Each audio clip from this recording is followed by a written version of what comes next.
All right, athletes, parents, athletic directors, coaches, welcome back in. Thanks for joining us for the first time or rejoining us once again. Today we're digging into the second of our sort of 7 subcomponents of anti-fragility, which is optimizing motivation. So if you want to take kind of a deeper dive with us into the science of the 2 types of motivation we're going to cover, which is intrinsic and extrinsic, go ahead and navigate back to kind of the main podcast and you'll get a much more thorough kind of overview. But here we'll at least kick ourselves off before we dive into the scenario by giving very brief sort of concise definitions and breaking down these components. Then we'll jump right into kind of how they apply, how they can potentially help you as the athlete, or help your athlete navigate their journey. All right. So, Adam, first and foremost, why motivation as one of our 7 subcomponents of anti-fragility? Because ultimately it's important to understand, once we have purpose, is what fuels one's drive to obtain these goals. So the question is about drive. If we can understand drive, we can potentially better wield that drive towards these goals, towards these intentions, right? Mm-hmm. So then the natural question for coaches, parents, athletes is, how do I go about understanding my drive? One of the kind of predominant theories out there is self-determination theory, which really puts or juxtaposes 3 types of motivation really, but we'll focus on 2. The 3 are A, motivation, so a complete lack of it. Extrinsic motivation, so this is carrot and stick, and intrinsic motivation, right? When it comes to extrinsic and intrinsic, give the folks here a few sentences on how you like to think about the difference. Simple way with to look at external motivation is that you're referring to engaging in activity that's basically only driven by an external reward or an outcome, to avoid a punishment or to gain a reward. Money, grades, praise, you could imagine, and that's nuanced. It can be defined much further, but I think in the simplistic sense, that's where it is. As compared to intrinsic motivation, which basically is just an inherent desire to engage with something because it's interesting, for the sake of it. You just enjoy it in and of itself. Yeah, autotelic is what we call it, right? Autotelic, yes, Aristotelian perspective, yes. So, all right, so where I saw this primarily, both in education but also in coaching, I think you've seen it a lot, is often parents and or athletes hitting a point where one or both of them feels that motivation is essentially not what it should be. Maybe the athlete feels they're in some sort of slump or missing some sort of drive that they originally had when they started playing the sport. Maybe the parent feels like they have to force the issue or compel the student athlete to keep playing. Maybe they're actually forcing the student to play in the first place. Maybe they're wondering why the student doesn't want to put more time or energy into it. Could be a variety of things, but these are like kind of the most common scenarios that pop into my head. Do those sound good to you, or other stuff come into your head? No, I think that sums it up mostly. Okay. So let's kind of take that bundle of general scenarios, talk a little bit more specifically about extrinsic and intrinsic. So first, costs and benefits, or positives and negatives of extrinsic. Extrinsic can, and again, any parent, any coach is going to understand this, it can drive behavior in positive ways. It can be useful, right? Coaches, right? If you're trying to get a particular behavior, sometimes we're going to dangle fitness in front of them. Sometimes we're going to do some sort of fun, joyful group reward that everybody's excited about, right? But you can do simple things to change and tweak behavior. Parents, you're going to see this through allowances, right? You're going to see this through grounding and punishment, right? And those sorts of things as well. So they have their usefulness, but I think everyone needs to understand that when it comes to the long-term development of an athlete, right? You yourself, the athlete, or the athlete in your life, there has to be, in my estimation, a pretty significant presence of intrinsic motivation. It cannot just be about rewards and punishments or these sort of moment-to-moment things. Those can play a role, but I'd argue not a predominant role. And before we get to intrinsic, Adam, would you push back, disagree, or add anything there? depending on the perspective we're taking, coach, parent, individual, but I think there's one important thing to recognize, particularly with extrinsic motivation, which often is where it starts, particularly when you get a kid involved with sport. It may be, to start, extrinsically motivated when you go from just free play to joining a team, for instance, right, where there are other pressures and other potential issues and fears that come up, right? So the important thing is that it cannot be perceived as controlling or undermining an athlete or individual's autonomy. That is, or even like an excessive focus on winning or performing in that way. I think if you could keep that in mind when we look at things like positive feedback and when these things are enhancing a sense of competence, so they are actually pushing them toward intrinsic motivation without them knowing it. So there's a good, I think, opportunity then to talk a little bit about intrinsic motivation. And so we need to break it down into the three components it's typically broken down into. You just mentioned one of them, really two of them, but autonomy first and foremost, competence and relatedness, or autonomy, mastery, and purpose, if you will.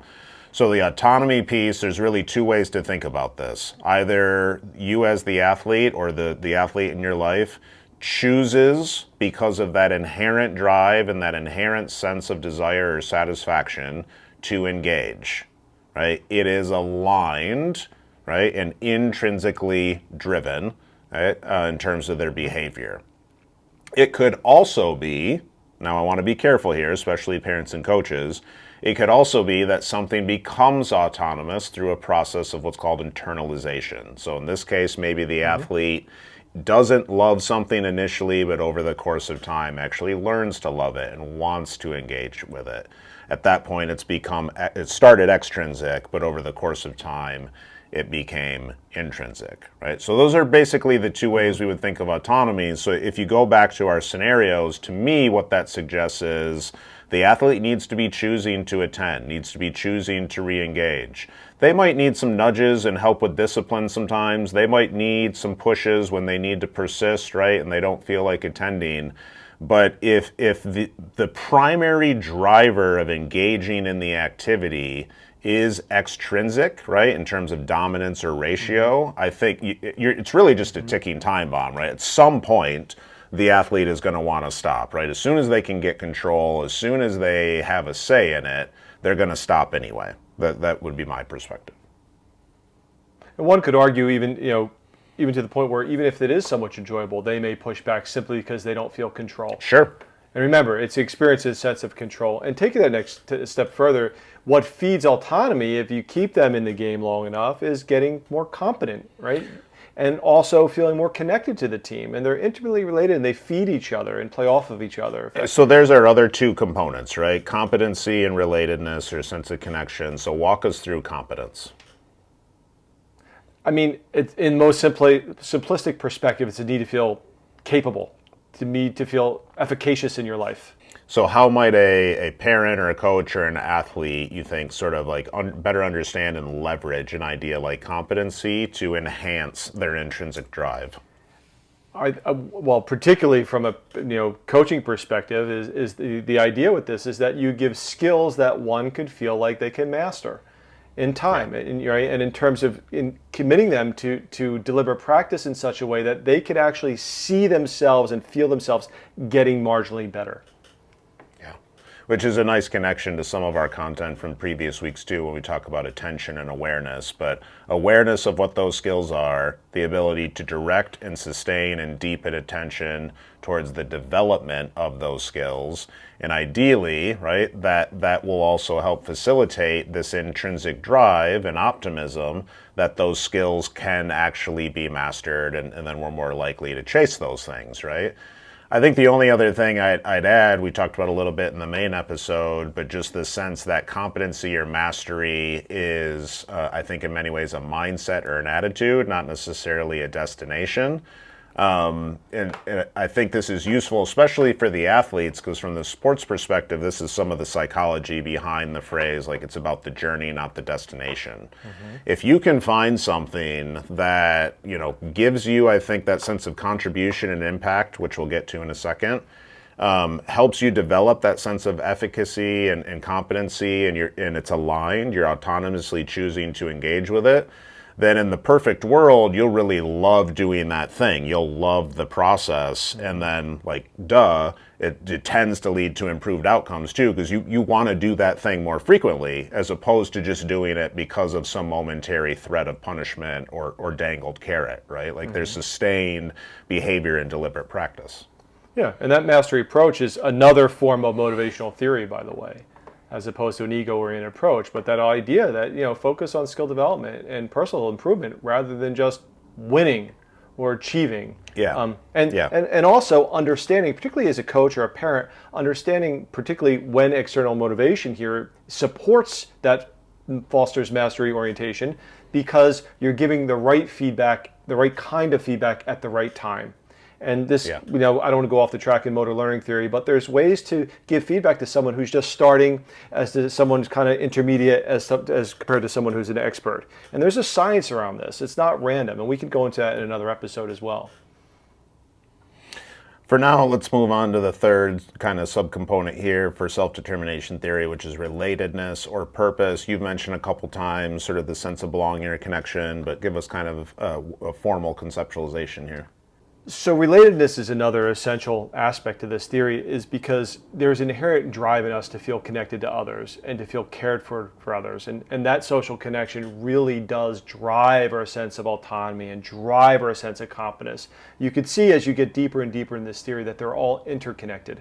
Yeah, 100%. I think it's important to understand, and again, we've talked about this in earlier episodes around our framework. Remember, one of the sources of well-being and performance and resilience is outside in. It's environmental, right? And I think this is another good example of that, because this really does come down to a sense of transcending the self and caring about the team or the community or the school or the family or whatever it is that you're potentially contributing to, or that kind of gives a sense of meaning to the behavior is a really powerful motivator. And we'll get into this even more in our executive episode as well. You'll see this all over the world of economics. But to just kind of sum it up here, when it comes to the athlete, it's not an either or, it's a both and. You and your athlete, or if you're the athlete, you should be learning how to wield extrinsic rewards and punishments, so things that create a healthy little bit of fear or motivation or accountability. Also things, the carrots that dangle a little bit of joy or reward or whatever it might be in front of you. But you should also really be seeking to understand those three drivers of self-determination. Autonomy, making sure what you're doing, at least part of the time, is highly aligned and internalized and authentic to who you are and want to be, right? Competency or mastery, you can find things where you feel like you can level up, you have a desire to level up and enjoy that process. And then tapping into purpose, how you can use some of those things that are aligned to contribute to meaningful pursuits and people or places or communities or teams that you care about, right? Or that your athlete cares about. And I think this goes back to one of our earlier podcasts. Sorry, what do we call these? What are we supposed to call these things, Nick? That's fine. Yeah. So I think this highlights something we've talked about in an earlier podcast, which is this all really depends upon a very strong sense of awareness, right? This idea that we need to engage in introspection. We got to understand what our personal motivations are, our feelings, what our needs are. Things like journaling and talking about these things to a coach or a parent or another professional really does help clarify and crystallize, where we want to go. Yeah, it's a good tie-in to last week's content, but also to that first subcomponent, right? So at this point, we've covered awareness, attention, optimizing motivation. We've got the remaining 5 subcomponents still to come.